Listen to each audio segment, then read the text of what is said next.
പ്രാവശ്യം പെലവാണിയത്തിന് പോയിട്ട് വലിയ കാര്യമായിട്ടൊന്നും മേടിച്ചൊന്നുമില്ല. നമ്മൾ കുറച്ച് സാധനങ്ങൾ ഇതേ നോക്കിയേ, ഒരു കാന്താരി ചെടി മേടിക്കണമെന്ന് കുറേ നാളായി ആഗ്രഹിക്കണത്. പിടിച്ചു കിട്ടുമെന്നൊന്നും എനിക്കറിയില്ല. ഇപ്പം ഞാൻ എന്ത് നട്ടാലും പിടിക്കാറില്ല. പിന്നെ ഇത് കാന്താരിയുടെ വേറൊരു ചെടിയാണ്. ഇത് അടഞ്ഞൊന്നും ഇരിക്കണില്ല, ഇവനൊന്ന് ശരിയാക്കാനുണ്ട്. പിന്നെ ഇതെന്ന് വെച്ചാൽ നമ്മുടെ തക്കാളിത്തെ. പിന്നെ നമ്മൾ 2 കത്തിയൊക്കെ എടുക്കണ്ടേ, പച്ചക്കറി മീനൊക്കെ മുറിക്കുക. അപ്പോൾ പപ്പായ മുറിക്കാൻ ചേട്ടായി റെഡിയായി നിൽക്കണേണ്. എന്നാ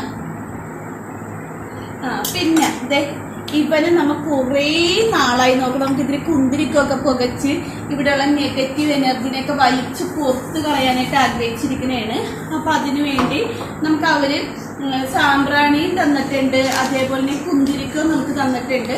അപ്പം നമ്മളിന്ന് ഇതൊക്കെ പുകച്ച് ഇവിടെ നിന്ന് എല്ലാം എടുത്ത് കളഞ്ഞ് നല്ല വീട് മൊത്തം നല്ല പോസിറ്റീവ് എനർജി ആക്കാനാണ് ആഗ്രഹം. പിന്നെ നമ്മളൊരു 5 ഗ്ലാസ് 100 രൂപക്ക്. ഇത് എത്ര രൂപക്കാണ് നമുക്ക് കിട്ടിയത്? 120. ഇത് 120 രൂപയുള്ളൂ കേട്ടോ. കുഴപ്പമൊന്നുമില്ല. ഇത് 3 കൂടെ 120. കത്തിക്ക് 40 രൂപയുള്ളൂ. പിന്നെ ഈ മുളകും തൈക്ക് 60 രൂപ. ഇതൊക്കെ 10 രൂപ വെച്ച്.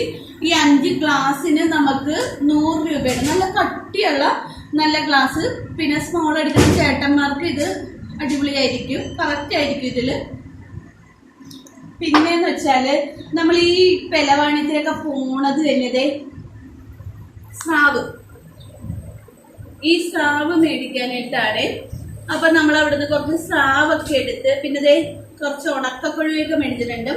അപ്പൊ ഉണക്കക്കൊഴുവൊക്കെ നല്ല ഇടിച്ച മുളകൊക്കെ ഇട്ട് നല്ല അടിപൊളിയായിട്ട് നമുക്ക് ഫ്രൈ ഒക്കെ ചെയ്തെടുക്കാനാണ്. നമ്മൾ കാര്യമായി വേറൊന്നും മേടിച്ചില്ല. പിന്നെ നമ്മൾ കുറച്ചും തിന്നണ സാധനങ്ങൾ, കരിമ്പിൻ ജ്യൂസ് അങ്ങനെയൊക്കെ മേടിച്ചൊക്കെ കഴിച്ചായിരുന്നു. അപ്പൊ ഇത്രയേ ഉള്ളൂ.